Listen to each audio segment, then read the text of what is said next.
মাঠটা যতটা না লম্বা তার চেয়ে বেশি চওড়া, মেয়েটা যতটা না কালো তার চেয়ে বেশি মোটা। এই যে সেন্টেন্স দুটো বললাম, এই ধরনের সেন্টেন্সগুলো তোমরা নিজেরাও যেমন বলো তেমনি অন্য কেউ বলছে সেটা তোমরা শোনো। তো এই ধরনের সেন্টেন্সগুলোকে কিভাবে ইংলিশে বলতে হয় সেটাই আজকে এই ভিডিও থেকে জানবে।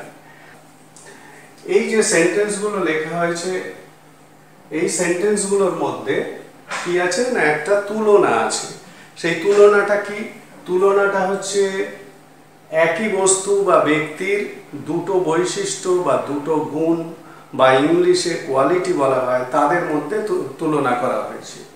মানে দুটো বৈশিষ্ট্যের মধ্যে তুলনা করা হয়েছে বা দুটো গুণের মধ্যে তুলনা করা হয়েছে। এখানে কিন্তু কোনো দুটো নাউনের বা দুটো প্রোনাউনের সাথে তুলনা করা হয়নি। তাহলে মাঠটা যতটা লম্বা তার চেয়ে বেশি চওড়া। এখানে দেখো, এই যে লম্বা আবার চওড়া, এই দুটো বৈশিষ্ট্য বা গুণের মধ্যে তুলনা করা হয়েছে। কার না? মাঠটা। অর্থাৎ মাঠ এই বস্তুর দুটো বৈশিষ্ট্য, একটা হচ্ছে লম্বা আর একটা হচ্ছে চওড়া, এই দুটোর মধ্যে তুলনা করা হয়েছে। একইভাবে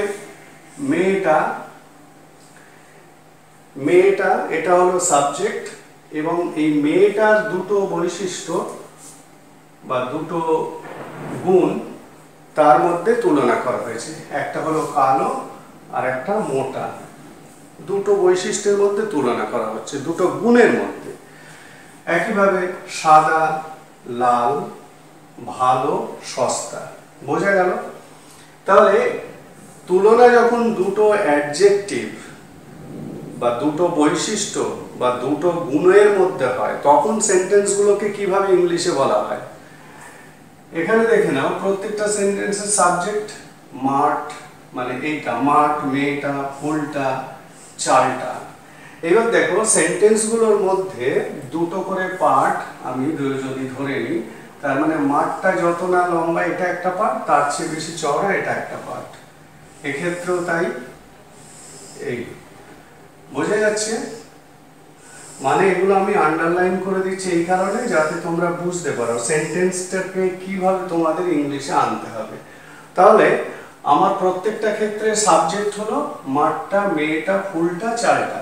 এবারে মাঠটা মানে the ground,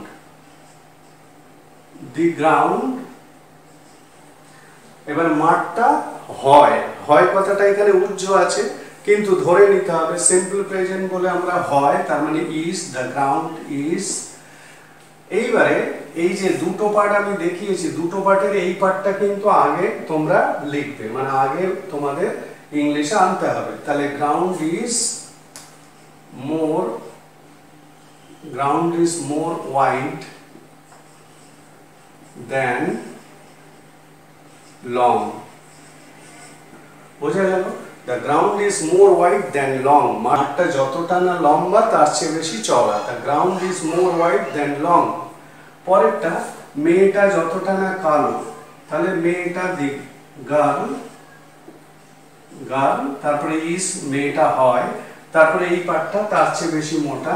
The girl is more fat than black. কালো বা ডার্ক। তাহলে the girl is more fat than black. মেয়েটা যতটা না কালো তার চেয়ে বেশি মোটা। পরেরটা, ফুলটা যতটা না সাদা তার চেয়ে বেশি লাল। এই সেন্টেন্সটাতে দেখো একই, দি ফ্লাওয়ার, ফুলটা, ফ্লাওয়ার ইজ, ফুলটা হয়, তার চেয়ে বেশি লাল, মোর রেড দেন হোয়াইট, বোঝা গেল? এর পরের যে সেন্টেন্সটা, চালটা যতটা না ভালো তার চেয়ে বেশি সস্তা।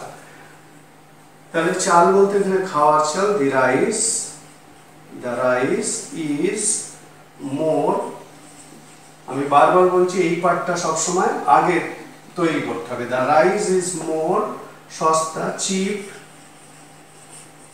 দেন ভালো, মানে গুড। বোঝা গেল?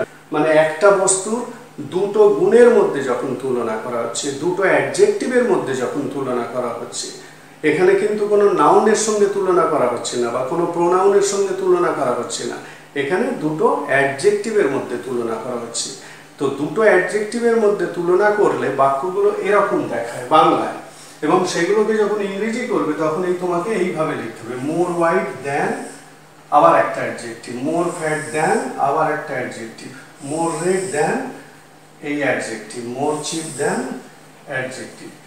এক্ষেত্রে এই যে মোর হোয়াইট, এটা যে ইউজ করা হয়েছে এটা কিন্তু স্পেসিফিক, মানে এটাকে এভাবেই রাখতে হবে। মানে হোয়াইট এই অ্যাডজেক্টিভে তুমি কম্পারেটিভ ফর্ম মানে ওয়াইডার ইউজ করতে পারবে না, মানে তোমাকে এইভাবেই এটাকে লিখতে হবে বা বলতে হবে। কেন না, যেহেতু তুমি দুটো অ্যাডজেক্টিভের মধ্যে তুলনা করছো। একইভাবে মোর ফ্যাট, এটা কখনোই ফ্যাটার হবে না। আবার মোর রেড, এটা কখনোই রেডার হবে না। মোর চিপ, এটা কখনোই চিপার হবে না। ঠিক আছে, তাহলে দুটো অ্যাডজেক্টিভের মধ্যে যখন তুলনা করা হয় কোনো একটা বস্তু বা ব্যক্তির, তখন সেক্ষেত্রে মোর তারপরে অ্যাডজেক্টিভ দেন আবার অ্যাডজেক্টিভ। তাহলে সেন্টেন্স স্ট্রাকচারটা কি দাঁড়ালো? প্রথমে সাবজেক্ট বসাবে, তারপরে ভার্ব, তারপরে মোর, মোর তারপরে অ্যাডজেক্টিভ, তারপরে দেন, তারপর আবার অ্যাডজেক্টিভ। মানে তোমাকে পজিটিভ ডিগ্রিতে অ্যাডজেক্টিভ গুলোকে রাখতে হবে, এটাই হচ্ছে আসল কথা। পজিটিভ ডিগ্রিতে এই যে পজিটিভ রাখা হচ্ছে অ্যাডজেক্টিভ গুলো, হোয়াইট, ফ্যাট, রেড, চিপ, এইভাবে রেখে ইংলিশটা তৈরি করতে হবে। তাহলে এই সেন্টেন্স স্ট্রাকচার অনুযায়ী, এই সেন্টেন্স স্ট্রাকচার অনুযায়ী কি করতে হবে? এই ধরনের বাংলাগুলোকে ইংলিশে বলতে হবে বা লিখতে হবে।